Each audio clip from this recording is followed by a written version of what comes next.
Salut à tous, c'est Mika et bienvenue dans mon club. Aujourd'hui, on parle du film Enola Holmes qui vient de sortir sur Netflix. Comme vous l'aurez compris, grâce à son nom de famille, Enola est la jeune sœur du célèbre détective Sherlock Holmes et elle a le droit ici à son propre long métrage. Now, where to begin? My mother named me Enola, which backwards spells alone. Plus précisément, le film, mis en scène par Harry Bradbeer, est une adaptation du premier roman de la série littéraire Les Enquêtes d'Enola Holmes, écrit par Nancy Springer. Pour mieux comprendre le film, revenons sur la famille Holmes en général. Elle est composée de Eudora, la mère, le père ayant disparu très vite, de ses 3 enfants, l'aîné Mycroft, le célèbre détective Sherlock, et enfin, la petite dernière, Enola, 16 ans, qui s'est retrouvée toute seule avec sa mère dès le départ de ses frères. Donc dès son plus jeune âge, elle a été livrée avec sa maman à son éducation, disons, particulière. Tout commence quand Eudora disparaît mystérieusement de la maison familiale. Enola se retrouve donc seule et elle est donc obligée de contacter ses frères pour l'aider à retrouver leur mère. Le problème, c'est lorsque les 2 frères découvrent que Enola n'a pas eu, disons, une éducation d'une jeune lady britannique. Ouais, on est plus sur une éducation à base de jujitsu, bombe artisanale et énigmes en tout genre. Eh bien, ils décident, et notamment Mycroft, son tuteur légal, de la faire admettre dans un pensionnat pour jeunes filles, et ainsi lui apprendre les bonnes manières. Pas du tout d'accord avec ça, Enola décide de s'échapper en se déguisant en jeune garçon pour aller rechercher sa mère et part en direction de Londres. Dans son aventure, elle va rencontrer un jeune lord anglais qui va l'amener à résoudre en quelque sorte sa première véritable enquête. Alors, revenons un peu sur les acteurs de ce film, en commençant par la principale, Millie Bobby Brown, qui joue le rôle d'Enola. Vous savez, c'est la jeune fille qui jouait 11 dans Stranger Things. Alors, pas toujours appréciée de tout le monde, j'ai trouvé que là, elle nous livrait une très bonne prestation, et je mets une petite pièce pour elle pour la suite de sa carrière. Je l'ai trouvée très convaincante, elle a réussi totalement à me faire oublier son rôle dans Stranger Things, et ça, c'était pas évident. Dans le rôle de Sherlock Holmes, ce cher Henry Cavill, qui après son rôle de Superman dans Man of Steel, et son rôle du sorceleur dans The Witcher, et là, il rajoute une nouvelle corde à son arc, avec ce rôle de détective, qui lui va plutôt bien. Bon, alors on est d'accord, on n'a jamais vu un Sherlock Holmes aussi mastoc, surtout à cette époque-là, avec le gabarit des Anglais de ces années-là. Bon, c'est un peu bizarre, mais en tout cas, ça passe. Et pour finir, celle qu'on connaît sous le nom de Béatrix Lestrange dans Harry Potter, j'ai nommé Helena Bonham Carter, qui joue le rôle d'Eudora. On la voit pas beaucoup dans le film, parce que la maman forcément disparaît, mais en tout cas, elle tient bien son rôle. Comme je le disais, le film est issu d'un roman, et du coup je suis allé voir un petit peu de quoi ça parlait pour pouvoir un petit peu mieux m'imprégner. Et c'est vrai que cette adaptation, elle s'éloigne pas vraiment du livre. À la manière un peu d'un roman, on va avoir une voix off assez présente qui va nous expliquer, un peu comme un narrateur, ce qui se passe. C'est aussi traduit par Enola qui va s'adresser directement à la caméra, qui va briser le 4e mur, s'adresser directement à nous pour nous expliquer un peu ce qu'elle va faire, son plan, pourquoi elle s'échappe, en nous disant des petits trucs marrants. Ça donne un côté assez ludique, c'est un truc assez marrant qui peut beaucoup plaire aux plus jeunes. Du coup, c'est sympa pour ça, mais ça a ses limites.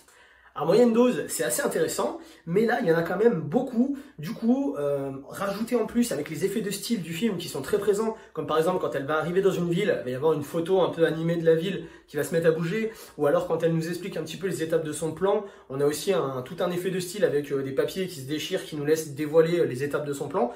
Ça du coup, ça a tendance, c'est sympa, attention, je dis pas, mais ça a tendance un petit peu à alourdir un peu la narration et à ralentir la progression du personnage. Parce que oui, c'est bien ça dont il est question dans le film. C'est le voyage initiatique de la jeune Enola qui part sur le chemin de l'apprentissage de son nouveau métier, futur métier d'enquêtrice. C'est en quelque sorte sa première enquête, mais pas sa dernière à mon avis. Effectivement, comme le roman poursuit et nous raconte les autres enquêtes d'Enola, je serais pas étonné que d'autres adaptations soient faites par rapport à ces romans, nous faisant voir ainsi Enola complètement accomplie dans un vrai boulot d'enquêtrice, et du coup, qu'on puisse avoir une suite à ce film-là. J'ai bien aimé également l'évolution du personnage de Sherlock, même si on ne le voit pas énormément dans le film. C'est vrai que Sherlock Holmes a toujours eu dans toutes les œuvres une réputation plutôt de personnage sans cœur, sans émotion, uniquement intéressé par les enquêtes. Et du coup là, on le trouve un tout petit peu plus sensible au fur et à mesure du film. On voit qu'il suit un petit peu de loin l'enquête de sa sœur, lui filant des petits coups de pouce de temps en temps. Il a toujours un regard bienveillant sur elle, et du coup j'ai trouvé ça assez touchant. Un autre point positif à noter pour ce film, c'est les scènes d'action. Je les ai trouvées plutôt bien faites, surtout bien placées, et en voyant au départ du film que Enola avait reçu une éducation avec des cours d'arts martiaux, etc., j'ai eu très peur qu'elle se mette à dégommer tout le monde et que ça soit pas du tout crédible. Non, en fait, elle est vraiment consciente qu'elle est moins forte que des adultes, Et du coup, elle arrive avec beaucoup de malice et beaucoup de subterfuge à se tirer un petit peu de ces scènes d'action, ces scènes de combat, en faisant des explosions, en utilisant des objets, etc. Et ça, j'ai trouvé ça très réaliste et c'était très bien. Je trouve que le film réussit bien à laisser sa place à Enola. Effectivement, ça peut être un problème quand on est sur un film dans un univers où il y a un personnage très fort, quand on veut mettre en avant un personnage un peu plus secondaire, bah souvent on peut avoir un peu de mal à s'affranchir de ce personnage clé et du coup être un petit peu à côté. Là non, je trouve que Enola est vraiment mise au centre du récit. On a un Sherlock qui est assez bien joué par Henry Cavill. On n'est pas du tout, vous ne verrez pas une prestation à la Robert Downey Jr. Quand il a lui-même joué Sherlock Holmes. Hein. Il est beaucoup plus discret, mais il reste vraiment très efficace et très fidèle à Sherlock. Mycroft, l'aîné des frères Holmes, lui aussi, il a son petit caractère. Il assume un petit peu la partie misogyne, un peu réduisant les femmes à leur seul rôle d'épouse, qui doivent être bien élevées, etc. Et ça permet de faire ressortir un petit peu le côté féministe et progressiste du film, mais sans en faire trop. On a une Enola qui résiste à ses frères, qui veut pas aller dans le pensionnat, qui fait des arts martiaux, elle est totalement émancipée à son jeune âge. Et du coup, ça délivre avec douceur et subtilité ce message féministe. À l'instar de certains films qui vont le faire de manière grossière et qui font du féministe pour du féministe, là voilà, c'est doux, c'est distillé avec volupté et c'est excellent. Comme d'habitude, avant mon avis personnel, n'hésitez pas à vous abonner à la chaîne, ça m'aide énormément, ça me soutient, c'est gratuit. Activez la petite cloche, ça vous permet de savoir quand il y a des nouvelles vidéos. Likez, partagez la vidéo, ça m'aide énormément, ça me pousse à toujours m'améliorer et vous proposer du contenu de qualité. Suivez-moi sur les réseaux sociaux, Facebook, Instagram, Twitter, on parle, on discute, on donne des news. Et maintenant, mon avis. Alors Enola Holmes est-elle la digne héritière de son frère? Eh bien pour moi, oui. C'est vrai que le film pêche un tout petit peu, une narration un tout petit peu lourde, des dialogues un peu trop explicatifs, une histoire pas vraiment transcendante, mais en tout cas, le film nous fait passer un bon moment. On a une Enola bien mise au centre du récit, on a des scènes d'action hyper sympas, on a un petit message féministe distillé avec douceur.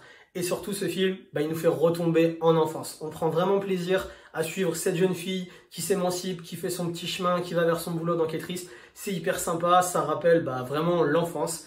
Et du coup, si les prochaines aventures d'Enola, les prochains romans, s'ils sont adaptés, et si Millie Bobby Brown garde son rôle, parce que je l'ai vraiment trouvée excellente, et du coup, c'est avec plaisir que je suivrai ces nouvelles aventures. J'espère que cette critique vous a plu. Si c'est le cas, vous savez quoi faire. En attendant, je vous dis à bientôt pour une prochaine vidéo. Ciao!